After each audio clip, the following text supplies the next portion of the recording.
Hello everyone, আসসালামু আলাইকুম। আজকে আপনাদের দেখাবো দেশি মুরগি দিয়ে কাঁঠালের বিচি রান্নার রেসিপি। আর দেশি মুরগি দিয়ে কাঁঠালের বিচি রান্না করলে খেতে ভীষণ মজা। আর আমি কিভাবে রান্না করেছি সেটাই আপনাদের সাথে শেয়ার করব। চলুন দেরি না করে রেসিপিটি শুরু করা যাক।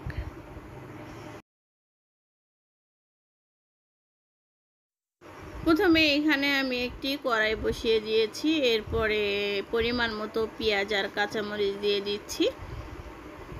আর এরপরে আমি এখানে দারচিনি, এলাচ, তেজপাতা সব কিছু দিয়ে দিব।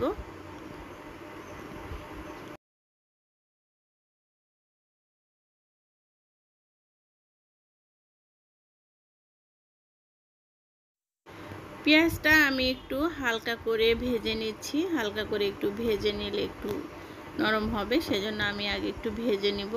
এরপরে এখানে আমি পরিমাণ মতো মশলাগুলো দিয়ে দিচ্ছি। আর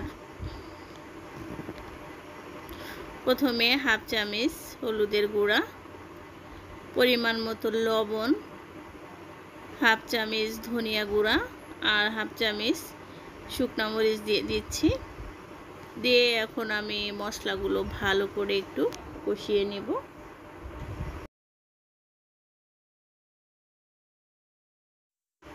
এক চামচ জিরা বাটা, এক চামচ রসুন বাটা আর এক চামচ আদা বাটা দিয়ে দিচ্ছি। আর এটা হাফ চামচের মতো একটা চামচ, যেহেতু আমি একটা মুরগি রান্না করছি মশলাটাও পরিমাণ মতোই দিচ্ছি। এখন আমি ভালো করে একটু মশলাগুলো কষিয়ে নিব 4 থেকে 5 মিনিট। আর কাঁঠালের বিচি দিয়ে তরকারি রান্না করলে এমনিও খেতে অনেক ভালো লাগে। ছোট মাছ কিংবা হাঁসের মাংস, গরুর মাংস, মুরগির মাংস যেটা দিয়ে রান্না করেন না কেন খেতে অনেক ভালো লাগে। আর বিশেষ করে ভর্তাটাও খেতে অনেক ভালো লাগে। এখানে মশলাটা ভালো করে কষিয়ে নিয়েছি।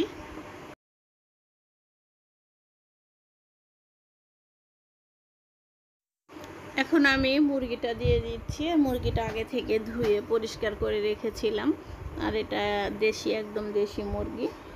আমার কাছে দেশি মুরগিটাই খেতে ভালো লাগে। আর বাচ্চারা দেখা যায় দেশি মুরগিটা খুব একটা খেতে চায় না। ওরা বলে আম্মু শক্ত, যার কারণে অনেক সময় দেখা যায় বাচ্চাদের জন্য সোনালী মুরগিটাই বেশি কেনা হয়। এটা এখন আমি ভালো করে কষিয়ে নিচ্ছি।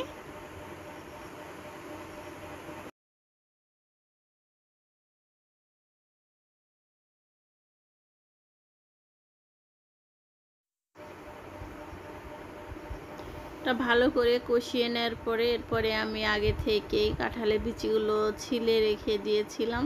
এখন আমি কাঁঠালের বিচিগুলো মুরগির সাথে দিয়ে দিব, কারণ যেহেতু কাঁঠালের বিচি একটু শক্ত হয়ে থাকে আর সিদ্ধ করিনি, যার কারণে আর কি মুরগির সাথে একসাথে কষিয়ে নিব আর ভালো করে সিদ্ধ করে নিচ্ছি।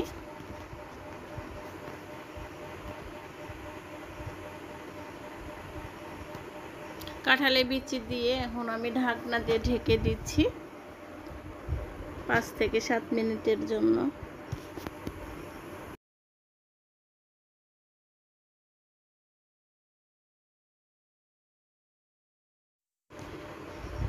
ভালো করে কষিয়ে নিয়েছি। এরপরে এখন আমি এখানে ঝোল দিয়ে দিচ্ছি। আর ঝোলটা খুব কমই দিব, যেহেতু আমি ভালো করে কষিয়ে নিয়েছি, সেজন্য পানি খুব একটা বেশি দেওয়ার দরকার নেই। আর এটা একদম আমি মাখা মাখা করে রান্না করব।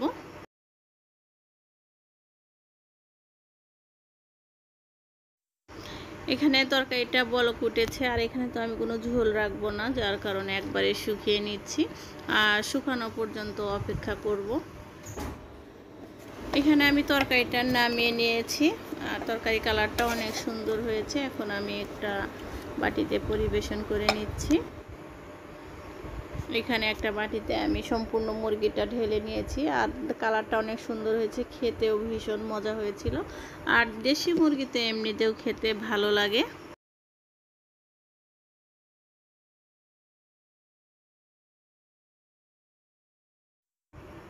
তৈরি হয়ে গেছে মজাদার দেশি মুরগি দিয়ে কাঁঠালের বিচি রান্নার রেসিপি। আর যদি রেসিপিটি আপনাদের ভালো লেগে থাকে তাহলে অবশ্যই একটি লাইক দিবেন এবং আমার চ্যানেলের সাথেই থাকবেন। আল্লাহ হাফেজ।